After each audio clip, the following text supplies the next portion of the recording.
What if I told you there's a place in North America where scientists believe a massive earthquake, a magnitude 9 or higher, is not just possible, but overdue? And that this earthquake could trigger a tsunami that would devastate coastal communities? This isn't a Hollywood disaster movie. This is the very real threat facing the Pacific Northwest, along the Cascadia Subduction Zone. Are we prepared for the next big one? Let's find out. We're used to hearing about earthquakes in California, but the real seismic threat to North America might be further north, along the Cascadia Subduction Zone. This 700-mile fault line, stretching from Northern California to British Columbia, is capable of generating earthquakes far more powerful than anything the San Andreas Fault can produce. And with that comes the terrifying prospect of a massive tsunami. This video isn't about spreading fear, it's about understanding the science, assessing the real risk, and exploring what's being done, and what needs to be done, to prepare. Most people haven't heard of the Cascadia Subduction Zone, but it's a sleeping giant. Unlike the San Andreas, which is a transformed fault where plates slide past each other, Cascadia is a subduction zone.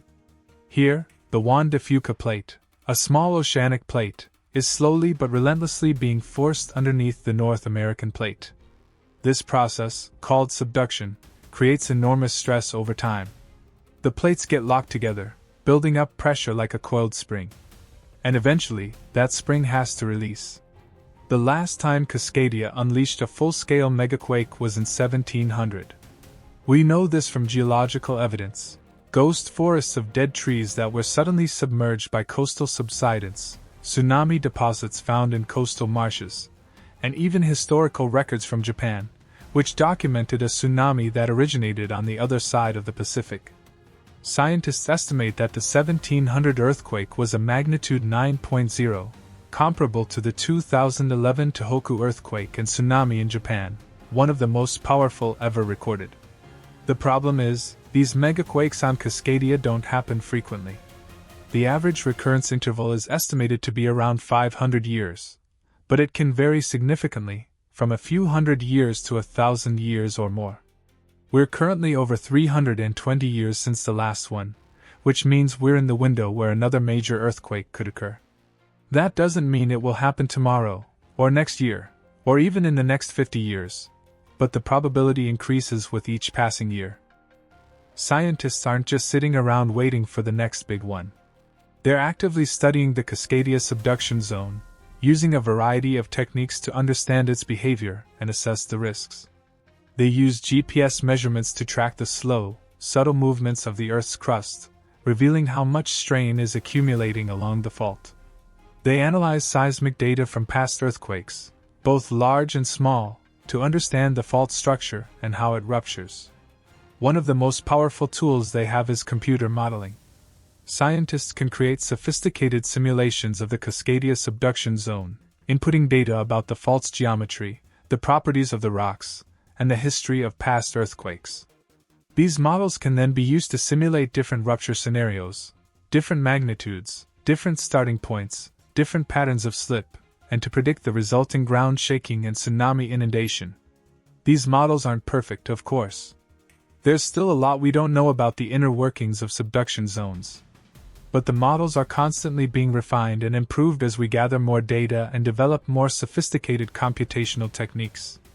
And they provide crucial information for emergency planners, helping them to identify the areas most at risk, develop evacuation plans, and design buildings and infrastructure that can withstand strong shaking and flooding. Knowing the risk is one thing, preparing for it is another. What can be done to protect communities along the Cascadia coast from the next major earthquake and tsunami? There are several key areas of focus: building codes, early warning systems, and public education.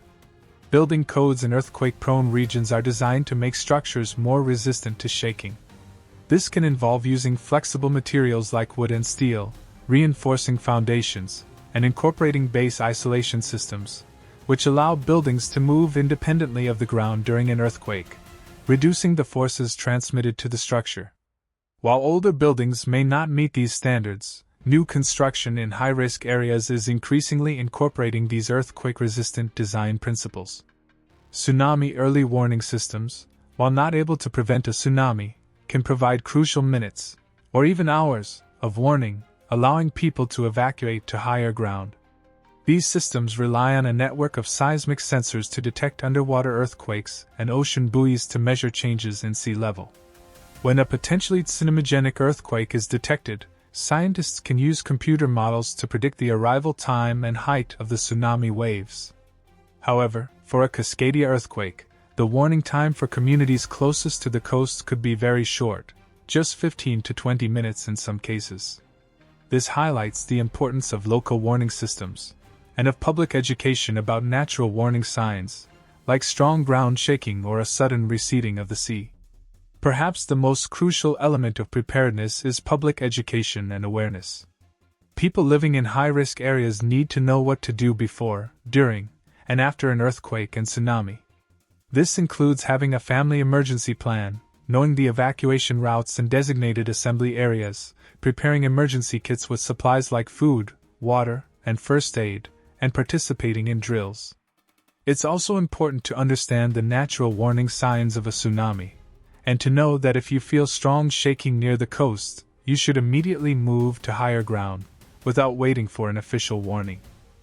While Cascadia is one of the most significant concerns, there are other major subduction zones around the world that pose similar threats. The Japan Trench, which generated the devastating 2011 Tohoku earthquake and tsunami, remains highly active. The Alaska-Aleutian Subduction Zone, which produced the second largest earthquake ever recorded, the 1964 Great Alaska Earthquake, is also capable of generating massive earthquakes and tsunamis. The Indian Ocean, as we saw with the 2004 tsunami, is another region with significant risk, particularly along the Sunda Trench, off the coast of Sumatra. And even the Mediterranean Sea, while not as seismically active as the Pacific or Indian Oceans, has a history of destructive earthquakes and tsunamis, and its densely populated coastlines make it particularly vulnerable. The 1755 Lisbon earthquake and tsunami, for example, killed tens of thousands of people and devastated the city of Lisbon, Portugal. Understanding these global threats is crucial, not just for the communities directly at risk, but for the entire world. A major earthquake and tsunami in one region can have cascading effects, disrupting global supply chains, causing economic instability, and triggering humanitarian crises. International collaboration in earthquake and tsunami research, monitoring, and early warning is essential. Living on an active planet means living with risk. We can't prevent earthquakes or tsunamis, but we can use science to understand them better, to forecast their potential impacts, and to develop strategies to mitigate their effects. We can build safer structures, create effective early warning systems, and most importantly, educate and empower communities to be prepared. The question is not if the next big earthquake or tsunami will happen, but when and where. And while we can't predict the exact moment, we can use our knowledge, our technology, and our collective will to reduce the loss of life and property when it does. Ignoring the risk or succumbing to fear is not the answer. Preparedness, education, and resilience are our best defenses. So, after this in-depth look at the science of earthquakes and tsunamis, and the specific threats facing regions like Cascadia, what's your take? Do you feel more informed, more prepared, or perhaps more concerned?